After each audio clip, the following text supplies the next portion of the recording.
আসসালামু আলাইকুম। বিবিসি আন্তর্জাতিক বিশ্ব সংবাদে আপনাকে স্বাগত। শুরুতে সংবাদ শিরোনাম, পরে বিস্তারিত। বাংলাদেশের সর্বশেষ গুরুত্বপূর্ণ আপডেট সংবাদে আপনাকে স্বাগত। শুরুতে সংবাদ শিরোনাম, পরে বিস্তারিত। প্রথমেই জানাবো আমাদের হাতে থাকা সর্বশেষ গুরুত্বপূর্ণ সবথেকে তাজা আপডেট সংবাদ। সঞ্চয়পত্রের অর্থ আত্মসাতের মূল হোতা বিএনপির সাবেক ছাত্রদল নেতা। বাংলাদেশ ব্যাংকের ইউজার আইডি ব্যবহার করে একজন গ্রাহকের সঞ্চয়পত্রের ২৫ লক্ষ টাকা আত্মসাৎ করেছে একটি প্রতারক চক্র। এই ঘটনায় মতিঝিল থানায় একটি মামলা করেছে বাংলাদেশ ব্যাংক। মামলায় ৪ জনকে আসামি করা হয়েছে। মামলার আসামিরা হলেন মোহাম্মদ আরিফুর রহমান, মোহাম্মদ মারুফ এলাহি, আলামিন ও মহিউদ্দিন আহমেদ। জানা গেছে চক্রের মূল হোতা মারুফ এলাহি তিনি ঢাকা বিশ্ববিদ্যালয় খাদ্য ও পুষ্টিবিজ্ঞান বিভাগের শিক্ষার্থী ছিলেন। ছাত্রদলের বিজ্ঞান কমিটির সহ-সভাপতির পদে রয়েছেন তিনি। এরপর জানাবো পার্বত্য চট্টগ্রাম অঞ্চল ঘিরে বিদেশিদের মহাপরিকল্পনা ফাঁস। বাংলাদেশের অবিচ্ছেদ্য অংশ পার্বত্য চট্টগ্রাম ঘিরে এবার মহাপরিকল্পনার ছক কষছে এগুচ্ছে ভারতীয় সহ পশ্চিমা কয়েকটি দেশের কিছু রাজনীতিবিদ ও সংগঠন, পাশাপাশি ঢাকা বিশ্ববিদ্যালয়ের কিছু শিক্ষক সংগঠন। ভারতের চায় পার্বত্য অঞ্চল ও ত্রিপুরা নিয়ে গ্রেটার ত্রিপুরাল্যান্ড গঠন আর পূর্ব তৈমুরের মতো পৃথক রাষ্ট্র গঠনের তৎপরতা চালাচ্ছে পশ্চিমা কয়েকটি দেশের কিছু এনজিও।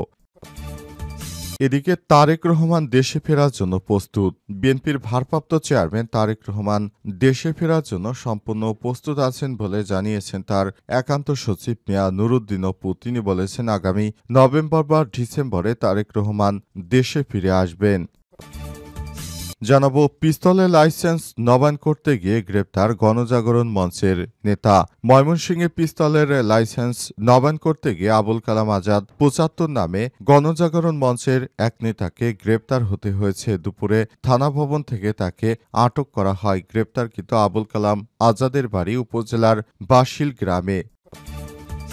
এবং সর্বশেষ জানাবো চাকরির শেষ দিন স্কুলেই প্রাণ গেল প্রধান শিক্ষকের। সিরাজগঞ্জের রায়গঞ্জে চাকরি জীবনের শেষ কর্মদিবসে হৃদরোগে আক্রান্ত হয়ে না ফেরার দেশে পাড়ি জমালেন মোহাম্মদ ফজলুল করিম ৬০ নামের এক শিক্ষক। তার এমন মৃত্যুতে শোকের ছায়া নেমে এসেছে শিক্ষক, কর্মচারী এবং এলাকাবাসীর মধ্যে। নিহত মোহাম্মদ ফজলুল করিম উপজেলা ব্রাক্ষগাছা হামিদ দামিন সরকারি প্রাথমিক বিদ্যালয়ের ভারপ্রাপ্ত প্রধান শিক্ষক হিসেবে দায়িত্ব পালন করতেন। তিনি রায়গঞ্জ উপজেলার পাঙ্গাশী ইউনিয়নের মীরের দেউলমুড়া এলাকার বাসিন্দা। মৃত্যুকালে স্ত্রী ও এক ছেলে, এক মেয়ে, অসংখ্য শুভাকাঙ্ক্ষী রেখে গেছেন তিনি বলে জানা গেছে। প্রিয় দর্শক, এতক্ষণ শুনছিলেন সংবাদ শিরোনাম, এবারে বিস্তারিত।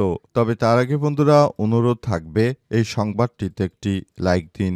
এই চ্যানেল আপনি নতুন হয়ে থাকলে আমাদের সংবাদটি দেখতে দেখতে চ্যানেলটি সাবস্ক্রাইব করে রাখুন। কমেন্ট করে বন্ধুরা আপনার মূল্যবান মতামত জানিয়ে দিন আপনি বিশ্বের কোন দেশ থেকে বা বাংলাদেশের কোন স্থান থেকে আমাদের সংবাদটি দেখছেন এবং শুনছেন। আর বন্ধুরা, সংবাদটি আপনার সোশ্যাল মিডিয়া ফেসবুকে শেয়ার করে বন্ধুদেরও দেখার সুযোগ করে দিন। আর গাজা যুদ্ধে আপনি যদি নিরীহ ফিলিস্তিনিদের ভালোবেসে থাকেন, কমেন্টে ইয়েস লিখে বিশ্ববাসীকে জানিয়ে দিন। এবারে বিস্তারিত।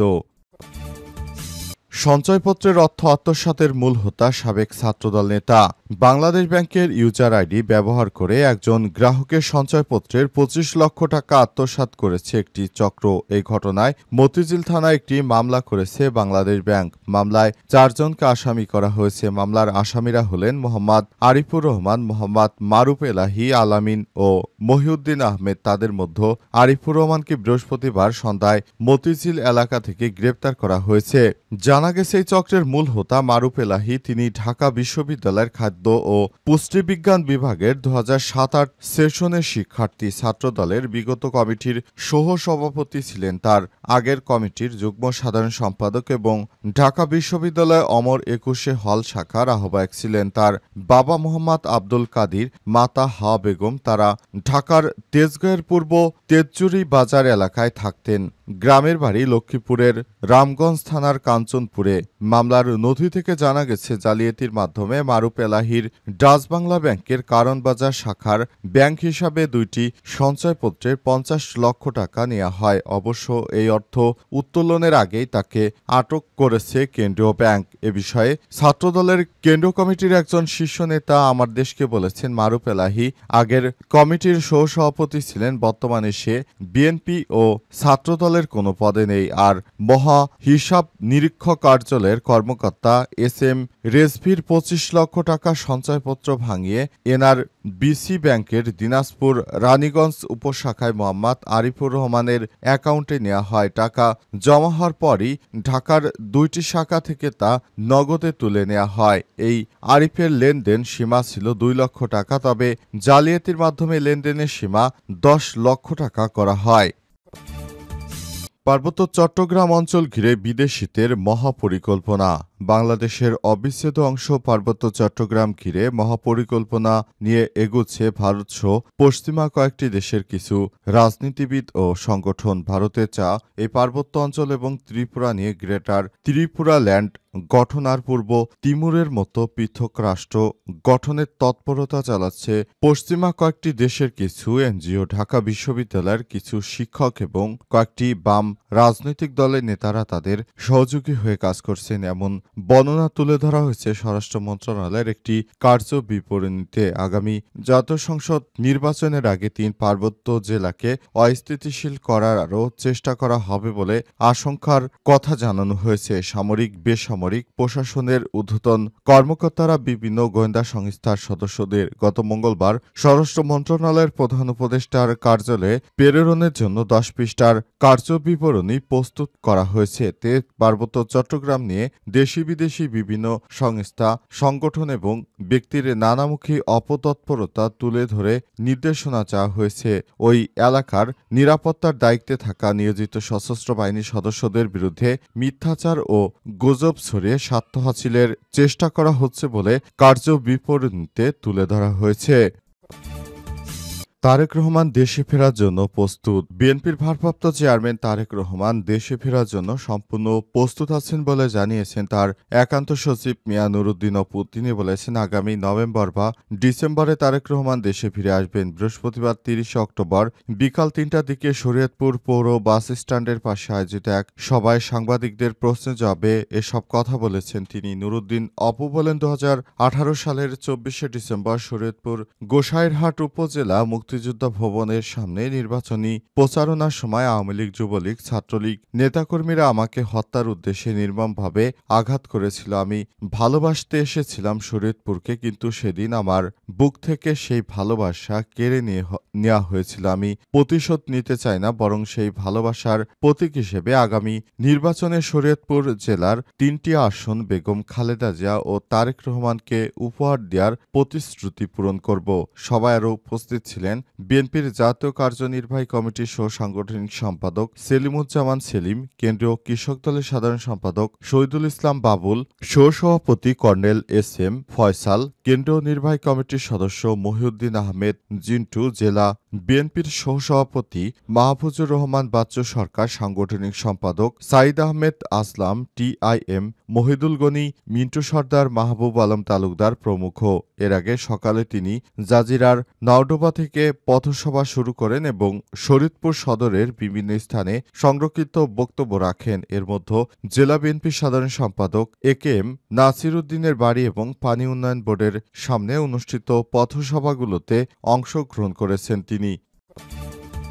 পিস্তলের লাইসেন্স নবায়ন করতে গিয়ে গ্রেপ্তার গণজাগরণ মঞ্চের নেতা। ময়মনসিংহে পিস্তলের লাইসেন্স নবায়ন করতে গিয়ে আবুল কালাম আজাদ 75 নামে গণজাগরণ মঞ্চের এক নেতা গ্রেপ্তার হয়েছে। আজ 30 অক্টোবর থানা ভবন এলাকা থেকে তাকে গ্রেপ্তার করে পুলিশ। গ্রেপ্তারকৃত আবুল কালাম আজাদের বাড়ি উপজেলার বাসিল গ্রামে। পুলিশ সূত্র থেকে জানা গেছে, দুপুরে নিজের ব্যক্তিগত পিস্তলের লাইসেন্স নবায়নের কাজে থানায় যান আবুল কালাম আজাদ। বিষয়টি জানতে পেরে থানায় যান জামাত শিবিরের নেতাকর্মীরা। তারা আবুল কালাম আজাদকে গ্রেপ্তারের দাবি জানায়। পরে পুলিশ তাকে গ্রেপ্তার করে। পুলিশের ভাষ্য, 2013 সালে গঠিত গণজাগরণ মঞ্চের প্রথম সারির নেতা ছিলেন আবুল কালাম আজাদ। এ ব্যাপারে ভালুকা মডেল থানার ভারপ্রাপ্ত কর্মকর্তা ওসি হুমায়ুন কবির জানান, গ্রেপ্তারকৃত আবুল কালাম আজাদ আওয়ামী লীগেরও কর্মী। তাকে একটি মামলায় গ্রেপ্তার দেখে বিকেলে আদালতের মাধ্যমে কারাগারে পাঠানো হবে। এই ঘটনায় এলাকায় চাঞ্চল্যকর পরিস্থিতি তৈরি হয়েছে। কিভাবে এখনো এই অস্ত্রধারী সন্ত্রাসীরা দেশের মধ্যে ঘুরে বেড়াচ্ছে, তারা যে ধরনের কর্মকাণ্ড